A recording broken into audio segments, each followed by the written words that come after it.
એટલે એને નરસિંહ મહેતાએ કીધું બાબુ પ્રેમના વશ થઈ ગયા રાજી. એ આમાં હું કરે પંડિતા ને હું કરે કાજી. ભગવાન મારો પ્રેમનો વશ થઈ ગયો રાજી. ભગવાન અખિલ બ્રહ્માંડ નો માલિક વિદુરના ઘેરે પધાર્યો.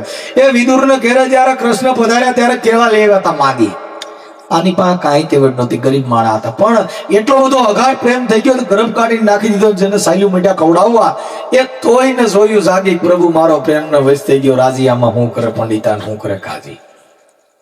રવિરામ મહાત્મા એવા બધા, એક તો ક્ષત્રિય દરબાર હતા રવિ સાહેબ, એને ભાણની હથોડી લાગી સાહેબ.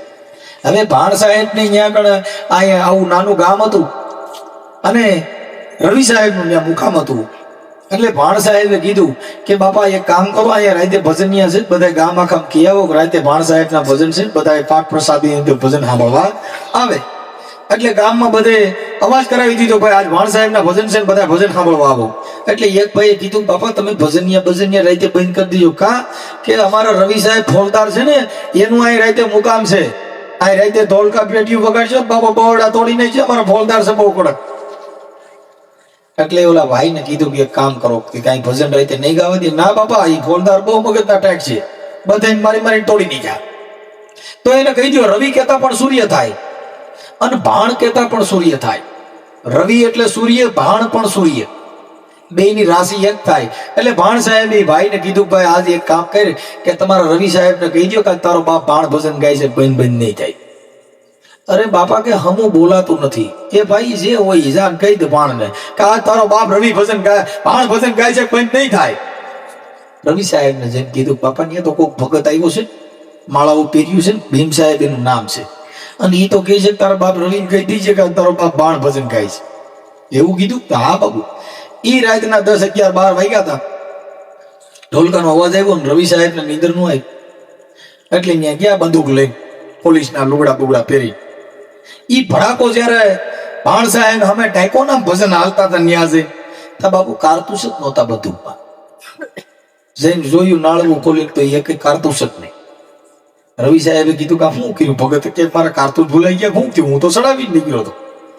એટલે એને કીધું બાપા મારા કારતૂસ અહીં રવિ કે અહીંયા મારી પાસે આ કાળ નામના કારતૂસ લઈ લીધા. ન્યા જૈન પગમાં પડી ગયા. બાપુ મને હવે નામ સમજાવી દો, મને આવી ખબર નહોતી કે આ સતનામની વસ્તુ આવી હોય. સાહેબ કાળના છે ને ગોળા ચડે ને એના ભડાકા કાઢી લીધા સત્તોએ. આ ઓલી બંદૂકના કારતૂસ નહીં, આ કાળ છે ને સીડ્યો હોય કાળના કારતૂસ એને કાઢી લીધા સાહેબ. એની પાસે હતા. રવિ સાહેબ ને ગયા બાપુ મને હવે ગુરુ ઉપદેશ આપી દે. ઈ જયારે રવિ સાહેબ ને ભાણ સાહેબે જયારે ગુરુ મંત્ર આપ્યો, પણ એને રવિ સાહેબ ને હખડ ડખડ થયું. એટલે ભાણે કીધું કે ભાણ કે ભટકીશ માં રવિ હવે મથી લે મનની પાય. એ રવિ હવે સમજીને હું તો રહેતો તારે કરવું પડશે નહીં કાંઈ. એ ભાઈ હવે આ નામને સમજીને હું તો રહેતો તારે હવે કાંઈ કરવું પડશે નહીં. રોજ રવિ સાહેબ ભજનમાં આવે, 1 દી 2 દી 5 દી, એમાં 10, 11 વાગે એટલે રવિ સાહેબ કે બાપુ હવે મારે ઘરે જવું છે. કેમ કે બાપા હું જાતો નથી ત્યાં લગન મારી ઘરવાળી ખાતી નથી, બાપા મારી માં જમતી નથી, મારો બાપ જમતો નથી, હું 12, 1 વાગે જાઉં ત્યાં લગન મારા આખા ઘરના પરિવારમાંથી કોઈ જમતું નથી.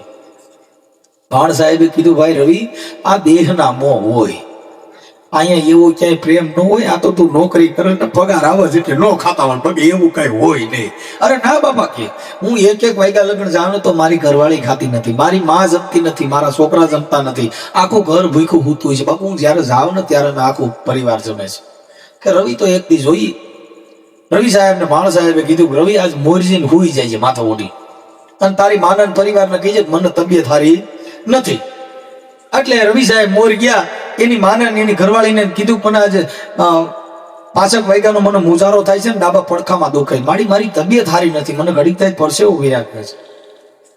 એટલે એની માએ કીધું રવિ એવું થાય? તો કે હા મારી તબિયત બહુ સારી નથી. ઓદડું ઓઢી ભૂઈ ગયા. એની માં મીડિયા પગ દબાવવા, મીડિયા છાતી દબાવવા, હાથ મીડિયા દબાવવા. એટલે રવિ સાહેબ હરવાનું થતા મીડિયા ગોરણ તો શ્વાસ ઘડી પર સ્થિર કર્યો.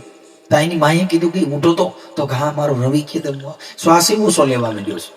એમ કરતા કરતા નાડી તપાસતા હતા. ભાણ સાહેબ આવ્યા. કીધું હું થયું મારી? કે મારા રવિ મજા નથી, છાતીમાં દુખે છે, ટાઢો પડતો જાય છે. ભાણ સાહેબે નાઈડ પકડી. હા મારી આનો ક્યાંક કુંડારામ પગ પીડ્યો એવું લાગે છે, ક્યાંક હારી નરી જગ્યામાં ક્યાંક પેશાબ પાણી થઈ ગયું એવું લાગે છે મારી આમાં કઈક થઈ ગયું છે આને. એવું છે કે હા કે એક કામ કરો જોવા દો એ મારી કે રવિનું પૂરું થઈ ગયું તા મારી હાજો ચડાવી એ મારો રવિ એ મારા બેન એ મારા રવિ એ મારી કર્યો તો ખરા કે પણ મારી મારો રવિ વિયો ગયો હવે મારે શું કરવું એટલું બધું કલ્પિત મીડિયા કરવા એને કીધું કે આડો પાડો માંથી દૂધ માંગી આવો આનું વાણું વારી લે આડો પાડો માંથી દૂધ માંગી આવ્યા દૂધ માંગી અને માથેથી ઉતારીને કીધું માડી તમે હમણાં હાજો ચડાવ્યો તો છાતીએ ઢીકા લેતા હતા હવે માડી આ દૂધનો પ્યાલો તમે પી જાવ એટલે રવિ બેઠો થાય ને તમે પી જાવ માડી આ ડોહાનું કોણ મારી વગર થોડો ડોહો રહી આખી જિંદગી બે જણા ભેગા રહ્યા 60-70 વર્ષથી મારી મારા ડોહાનું દુઃખ કેમ છે તો માડી તમે નહીં પીઓ તો ના બાપુ મારું કામ નથી થાતી વિધિ કરી નાખો ભાઈ સાહેબ આ ડોહો મારી વગર નહીં રહી કાંઈ વાંધો પાછો દૂધનો ગ્લાસ ઉતારીને કીધું કે બેન તમે આવો આ રવિ સાહેબ ગયા હવે તો છોકરા મોટા થઈ ગયા તમે પી જાવ એટલે રવિ બેઠા થાય તમે અરે માડી કઈ બાપ વગર છોકરા રહી કઈ મા વગર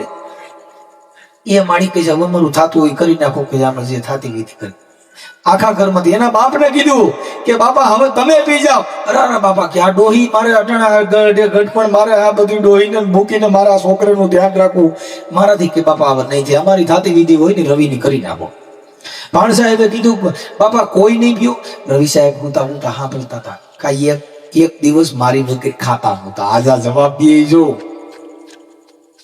એ ભાઈ આ દેહનો મોહ ઈ ભાણ સાહેબે કીધું મારી તો કોઈ પીવો નહીં આખા ઘરમાંથી તો ના બાપા હવે આની જે અંતિમ વિધિ થતી હોય કરી નાખો એ મારી એક કામ કરો તો હું એ મારી મારા છોકરા ભણી ગયા છે અને હવે મારે કોઈ વાંસ નહીં હું પી જાઉં તો એ ભગત તો તમારી જેવો ભગવાન ને કે તમે પી જાવ મારો રોઈ બેઠો થાય તમારો ગાતો ઝટકે એ ભાણ સાહેબ પી ગયા રવિ બેઠા થયા બાપા એટલે એને કીધું કે ઘણી પલકી સુજે નહીં કરે કલકી બાદ આ જીવ માથે જમડા ફરે બાપુ જેમ તેતર માથે હોય બાજ એ સાહેબ ઘડી પલની ખબર નથી ને આપણે કાલની વાતો કરીએ ભાઈ પરમાર સાહેબ કાલે આવજો આપણે વાંકડ જવાનું છે ઓલું કામ કરવાનું છે બાંધકામ વાળા સેન્ટિંગ વાળા પણ રવિરામ કે ઘડી પલકી સુજે નહીં આપણે આમાં હવારમાંથી બધા ઈસ્યુ નહીં હોય કે ને ખબર છે ઘડી પલકી સુજે નહીં કરે કલકી બાત અરે જીવ માથે જમડા ફરે બાપુ જેમ તેતર માથે હોય બાજ આમાં આની ખબર જ નથી